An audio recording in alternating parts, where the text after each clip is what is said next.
J'ai été Premier ministre d'un grand pays, c'est une charge très lourde, très difficile. Mais j'ai eu de l'exaltation à la faire.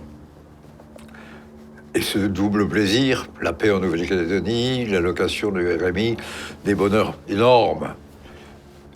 Je n'ai pas beaucoup dans le métier politique de collègues qui ont eu autant de chance de pouvoir faire des choses qui sont de grandes choses au fond. Et puis au bout de 3 ans à peine, 3 ans et 5 jours, ma démission m'a été demandée. C'était un malheur, une circonstance terrible. Mon expérience n'est que française, mais elle vaut pour bien d'autres pays. Est-ce qu'elle m'autorise à donner des conseils? Je ne suis pas sûr.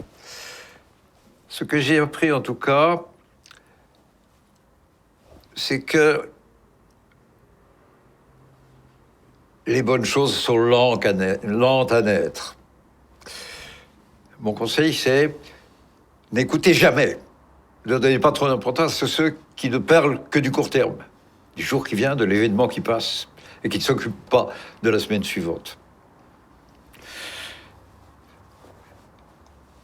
Or, dans les désorganisations de notre société tout entière, ça vaut pour le monde entier, mais encore plus partout où c'est libre. Notre société aujourd'hui ne sait communiquer avec elle-même que par l'intermédiaire de la télévision, de la radio, de la presse écrite. On appelle ça les médias, je ne sais pas pourquoi. Ces médias ne s'occupent que de l'instant présent. Ils interdisent de penser à long terme. Ou planter un arbre. C'est pas la peine de tirer dessus pour qu'il pousse plus vite. Il lui faut le temps. Vous avez besoin que cet arbre pousse. S'il n'y a pas le temps, il n'aura pas à pousser. On n'y peut rien. Le politique est comme ça. Quand il fait de bonnes réformes, le politique a besoin que les gens qui subissent la réforme l'adoptent, s'y habituent, jouent avec, fassent d'une nouvelle procédure un instrument du temps.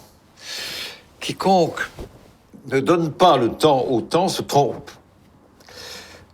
Mais les médias pèsent si fort au nom de l'instant, du moment, du lendemain, de la campagne électorale qui suit, c'est toujours trop court.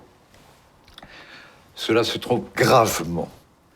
Ils font une fonte contre l'humanité que de ne pas respecter le temps long.